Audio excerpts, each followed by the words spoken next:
Ngayon, silipin natin itong mga pag-ulang posibleng dulot ng bagyong Hiner at ng ating habagat o southwest monsoon. At balikan na rin natin itong bagyo sa labas ng ating Philippine Area of Responsibility, ang Tropical Storm Pulasan.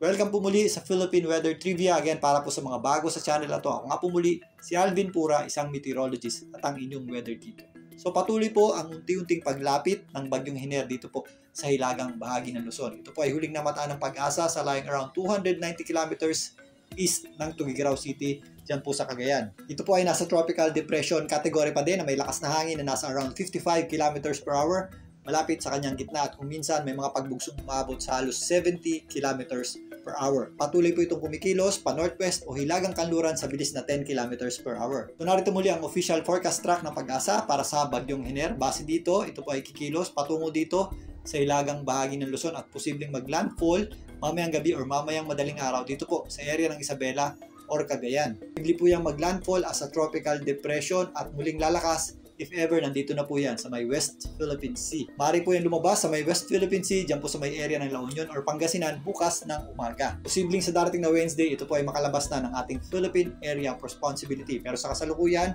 kung mapapansin nyo, ito pong color orange ay lumalapit na or bumabalot na dito po sa ilang areas ng hilagang Luzon. Yan po yung mga areas na may at least 39 kilometers per hour na lakas ng hangin na associated sa mismong bagyong Hiner. So unti-unti pong sumusungit yung ating panahon dyan sa malaking bahagi ng Northern Luzon o magkakaroon tayo ng degrading weather. Kaya again, maghanda at mag-ingat po tayo sa magdamag sa posibleng pagdawid itong bagyong Hiner dito po sa hilagang Luzon. Ngayon, silipin natin ang mga posibleng pag-ulan dulot ng bagyong Hiner at ng habagat. So narito ang WRF Model Run ng Weather Manila para sa pag-ulan, posibleng idulot ng bagyong Hiner at ng ating habagat or southwest monsoon. Base dito, mas marami pa rin tayong mga posibleng pag-ulan na matanggap dito po sa may area ng Mimaropa, lalong-lalo na dito sa area ng Occidental Mindoro, kasama na po dyan ang ilang areas ng Palawan. Magpapatuloy din ang mga posibleng malalakas na pag-ulan dito po sa mga isla ng Panay, ganun din po dito sa area ng Negros. Ito pong mga areas na to ay malayo sa mismong bagyong Hiner pero apektado po ng habagat o southwest monsoon. Ganun pa man, mag-ingat pa rin po tayo sa mga posibleng pagulan at mga pabugso-bugsong hangin dulot ng bagyong Hiner habang tumatawid dito sa Northern Luzon ngayong gabi hanggang bukas. Narito naman ang WRF Model Run para sa mga pagulan para bukas. Pinapakita dito muli na mas marami pa rin tayo mga pagulang matatanggap dito sa western section ng Mimaropa at western section ng Visayas kumpara dito sa mga areas na dadaanan ng bagyong Hiner. Ito pa rin ay patuloy na epekto ng habagat o southwest monsoon. Meron din tayong mga color red dito sa area ng Bicol region. Sa ngayon, mas delikado po ang mga pagulan dito po sa mga general areas na apektado ng habagat o southwest monsoon dahil sa duration yan. Halos mag-iisang linggo na po tayo nakakaranas ng pagulan dyan po sa mga areas na yan. Saturated na po yung ating mga lupa sa mga kabundukan kaya mag-ingat po tayo sa mga possible flash floods at landslides. Kung paman, posible rin magdulot ng mga flash floods at landslides. Ito pong mga pagulan dulot ng bagyong Hiner dahil dadaan po yan dito po sa mga kabundukan ng Sierra Madre at Cordillera ngayong magdamag. Kasama ng mga pabugso-bugsong hangin, mag-ingat din po tayo dyan. Ayon naman sa Pag-asa, meron tayong possible heavy to intense o 100 to 200 mm sa pagulan in the next 24 hours dito po sa area ng Cagayan, Isabela, kasama po dyan ang Quirino at Aurora dulot ng bagyong Hiner. Samantalang moderate hanggang heavy rains naman o 50 hanggang 100 mm sa pagulan in the next 24 hours ang ating aasahan dito po sa mga kabundukan ng Cordillera, kasama na po dyan ang natitirang bahagi ng Cagayan Valley, maging dito sa area ng Ilocos Norte, kasama na po dyan ang Nueva Ecija at area ng Bulacan. Ayon din sa Pag-asa, bukas magpapatuloy po yung ating heavy hanggang intense rains dito po sa area ng Cagayan, Isabela, kasama po dyan ang Apayao, Mountain Province, maging dito sa area ng Kalinga, Ifugao, Aurora, at kasama na rin po dyan ang isla ng Pulilio. May mga posibleng moderate to heavy rains naman tayo bukas dito po sa area ng Ilocos Region, ang natitirang bahagi ng Cagayan, kasama na po dyan ang natitirang bahagi ng Cordillera Administrative Region, maging dito sa natitirang bahagi ng Central Luzon. Samantalang dahil naman sa ating habagat o southwest monsoon, magpapatuloy ang ating mga posibleng heavy hanggang intense rains or 100 to 200 mm na pag-ulan within the next 24 hours dito po sa area ng Palawan, kasama na po dyan ang Occidental Mindoro, Aklan, Antique, maging dito sa Negros Occidental. Mga posibleng moderate hanggang heavy rains naman ang ating aasahan sa natitirang bahagi ng Mimaropa at natitirang bahagi ng Western Visayas. Ganun din po ang ating aasahan dito po sa area ng Negros Island Region, kasama na po dyan ang Bicol region. Bukas, dahil pa rin po sa ating habagat o southwest monsoon, magpapatuloy pa rin po yung ating mga posibleng malawakang pagulan dito po sa area ng Palawan, Occidental Mindoro, kasama po dyan ang Aklan, Antique, maging dito sa Negros Occidental. Samantalang bukas, ayon po sa pag-asa, posible po yung ating mga moderate hanggang heavy rains dito po sa area ng Metro Manila, kasama na po dyan ang malaking bahagi ng Calabarzon, maging dito sa natitirang bahagi ng Mimaropa, natitirang bahagi ng Western Visayas at Negros Island region, kasama na rin po dyan ang Bicol region at malaking bahagi ng Central Visayas.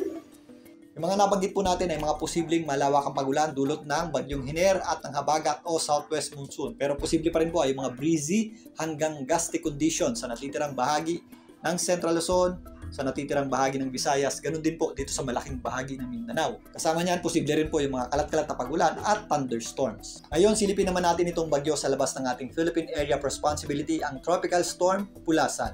Unti-unti na rin pong lumalapit sa ating boundary line. Ito pong bagyong may international name na Pulasan. Yan po yung posibleng maging bagyong Helen. Ito po ay nasa tropical storm category pa din na may lakas na hangin na umaabot sa 65 kilometers per hour malapit sa kanyang gitna at kung minsan may mga pagbugsong umabot sa 80 kilometers per hour. Ito po ay huling namataan ng pag-asa sa layong 1945 east ng southeastern Luzon. Mabilis din po itong kumikilos pa west-northwest patungo nga sa ating boundary line sa bilis na 35 kilometers per hour. So narito po ang track ng GMA para dito sa mga sama ng panahon sa loob at labas ng ating Philippine Area of Responsibility. Narito nga ang bagyong Hiner na patungo dito sa hilagang bahagi ng Luzon.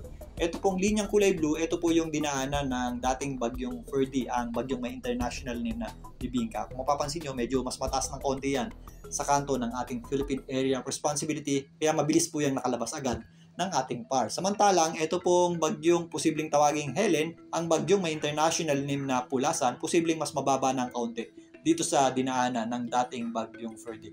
Kung ganun pong mangyayari, mas matagal po yan ng kaunti kumpara dito sa dating bagyong Ferdy sa loob ng ating Philippine Area of Responsibility. Ganun pa man, hindi po yan natin inasang maglandfall or tumama sa lupa.